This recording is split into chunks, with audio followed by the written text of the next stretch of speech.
Hi everyone, it's Dr. Ramani and welcome back to this YouTube channel on all things related to narcissism, narcissistic relationships, and toxic situations overall. Today I'm actually going to geek out a little bit. This idea came to me from a colleague and a friend, and she brought it up to me, and then I thought about it as I fell asleep. I'm like, ooh, this is actually really interesting. I'm going to be talking about a phenomenon from cognitive psychology called the Stroop effect. And I'm going to relate it to narcissistic abuse. And you're going to see we have a graphic here to sort of show you a little of what's going on. So let's break this down. Let's talk about the Stroop effect and narcissistic abuse. In psychology, there is a very simple but elegant psychological test we call different things, called the Stroop test or the Stroop color word interference test, that is based on something called the Stroop effect. The Stroop effect was discovered and developed by someone named John Ridley Stroop way back in 1935. And the Stroop effect really lets us look at the cognitive toll of something called incongruence. So to make it simple, all of us, our brains slow down a little bit when we ask our brains to inhibit doing something easy in favor of doing something more difficult. So specifically, this is what the Stroop effect looks like. As we showed you in that graphic, there are some words. They are the names of colors, but those color words are written in a discordant color ink. For example, the word red is written in blue ink. When you see that, you're supposed to say the color of the ink and ignore the printed word. So you wouldn't say the word red, which is a written word, you'd say blue, which is the color of the ink. Does that make sense? So you have to ignore something that you have overlearned, which would just be reading a simple word, in favor of doing something that is less sort of readily accessible, which is saying the color of the ink, especially since it interferes with the word, which is also a color. These two things are in conflict. Red is a word that describes a color, and you have to ignore that word, red, to say something about color. So there's lots going on in your head at the same time. In order to do that, to say the color of the ink, your brain has to slow down a bit. And so if I gave you, let me give you a simpler example. Let's say I just gave you a bunch of words to read in black and white ink, red, blue, green, you'd read them really fast. If I gave you a list of blocks in different colors, you would read those pretty quickly too. But when we mix up those two stimuli in this incongruent or conflicting way, you lose a lot of mental efficiency. You have to squint and pause and say, blue. It's really literally your brain is expending effort. This part of your brain, your frontal lobe, is expending effort. And this is the part of your brain that is involved in inhibiting, so you don't say red, the easy thing to say because that's the printed word, inhibit and choose to say blue instead. And that is your neuropsychology lesson for the week. I actually have been using the Stroop test in my own research for, oh my gosh, almost 30 years. So it's something that many of us in the field know our way around. And this test has been around since the dawn of cognitive psychology. It's simple and elegant and really shows how we slow down when we have to do something, when we have to inhibit something in our brain. So you're asking, all right, on this channel on narcissism, Dr. Ramani, all very interesting. What does this have to do with narcissism? It actually has a lot to do with it. In fact, it really gives us a way to look at the cognitive dissonance that we observe in survivors of narcissistic abuse. And it also gives us a little bit of insight on narcissism itself. I'll get to that in a minute. Let me start with the narcissistic abuse piece and how we can learn a little bit about it just by using this simple, elegant psychological test. We can see it takes effort to push down a competing stimulus, the printed word. And if you are left to your own devices, if I gave you no instructions and said, you just do what's easier on this test, and I gave you this list of color word names where you had a color word printed in an incongruous ink, for example, the word red printed in blue ink, you would just read the words, right? And you would ignore the color of the ink and everything would go quickly because that's what's easier to do. Reading printed words is overlearned for us. And that right there is what survivors of narcissistic abuse do every single day. In the Stroop test, when you are forced to ignore the printed word, it's not easy. You really need to think about it. It's an effort.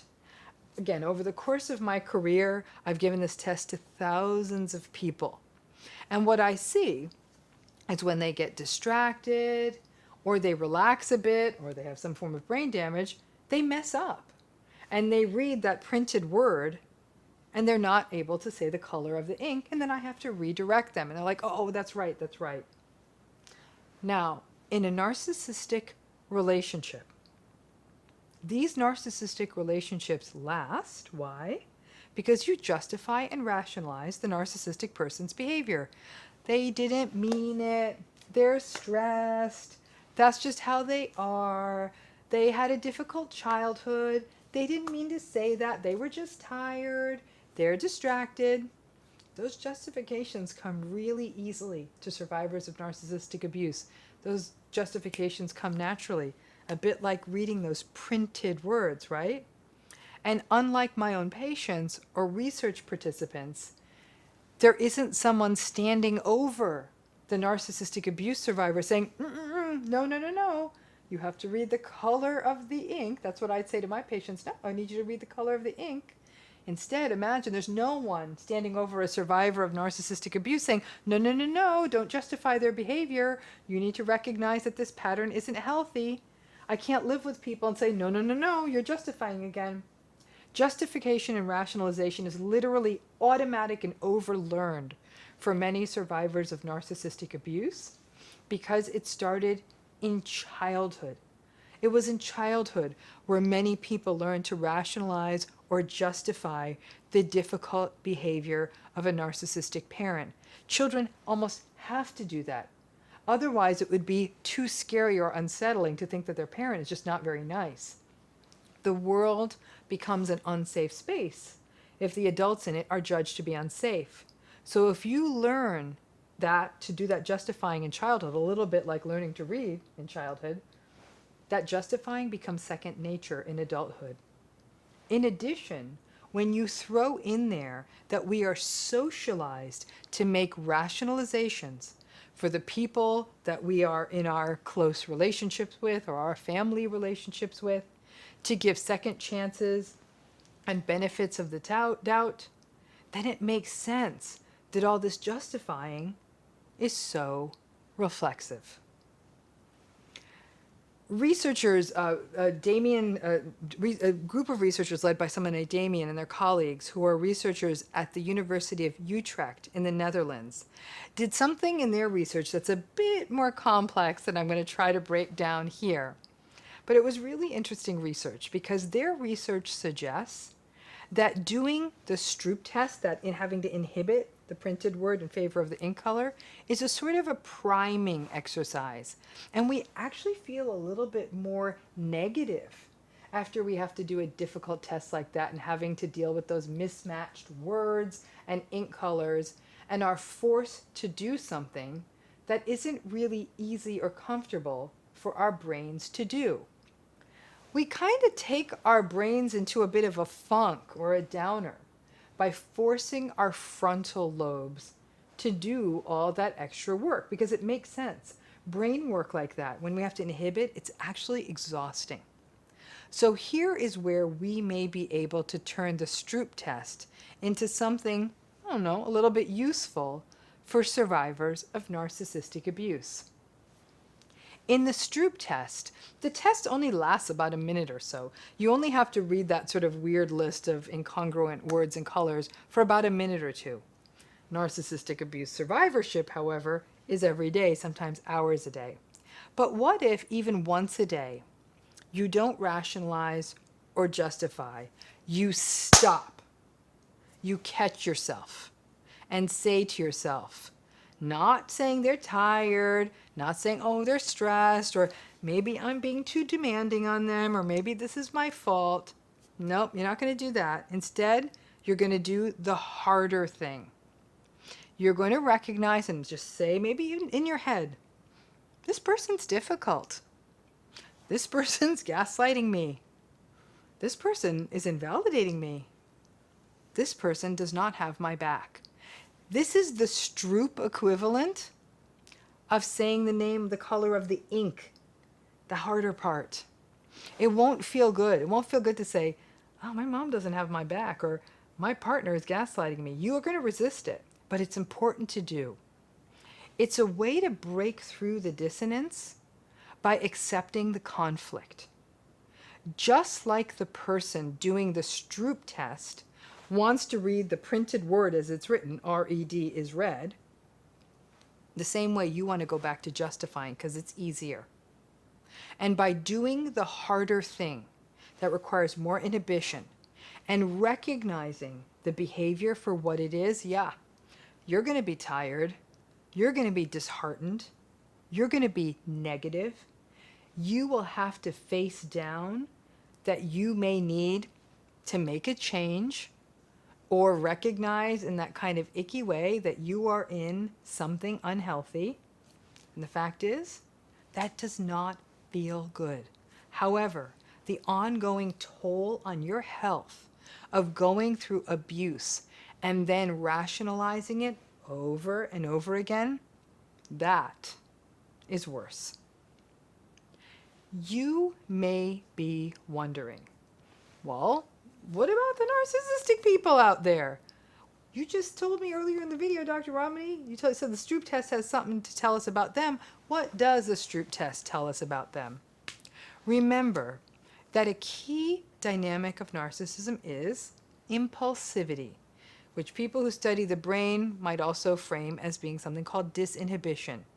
If you think your frontal lobes are sometimes a little lazy, for narcissistic people, their frontal lobes are pretty much permanently out to lunch. This is why so many narcissistic people out there get a free pass, and people soft pedal at all their cruel words and say, they don't mean it, they don't have a filter. I guess it's true in part, they don't have a filter because they do have issues with impulsivity, and on top of that, they don't really have empathy, so a filter feels pointless to them. The impulsivity is why they are so easily able to say hurtful things, do things like drive fast and drive dangerously, and lie at the drop of a hat, why they're able to cheat so easily. Basically, they shoot first and ask questions later.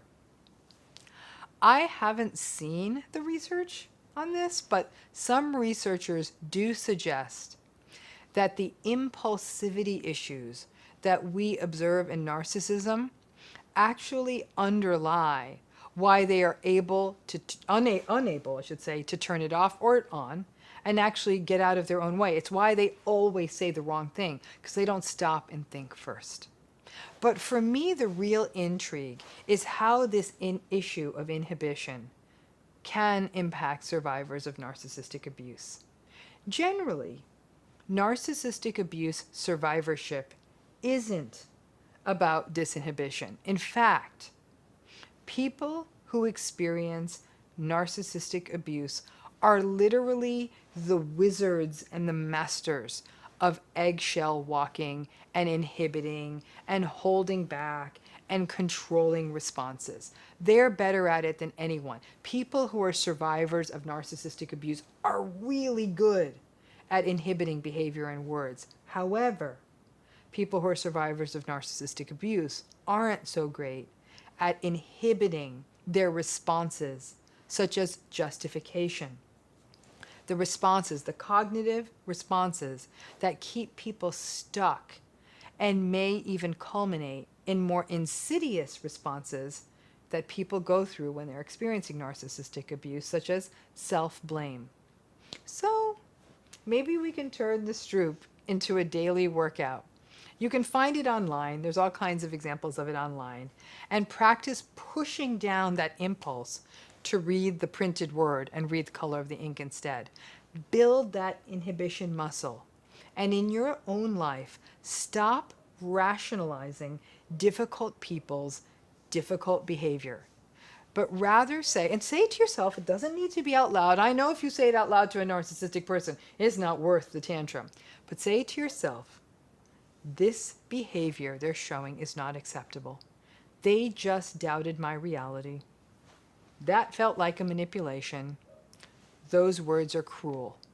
It will not change the behavior of the narcissistic person, but it may leave you less prone to self-blame, may leave you less confused, and may put you more in touch with your own reality, which pays a dividend because it may make you more gaslight resistant and more clear-headed to set boundaries, disengage more, or even just step out of that narcissistic, difficult, or toxic relationship. Sadly, this strategy is very tiring, but it beats the soul exhaustion that narcissistic relationships cause all of us. So a little bit of, brain science, awakening us a little bit to narcissistic abuse and understanding that every day you're doing the equivalent of that inhibition exercise when you hold back your own impulses, but then you have this overlearned, easy justification. Let's turn that around, put all that inhibition muscle into no longer justifying their behavior. Hope that gives some clarity. Thanks again.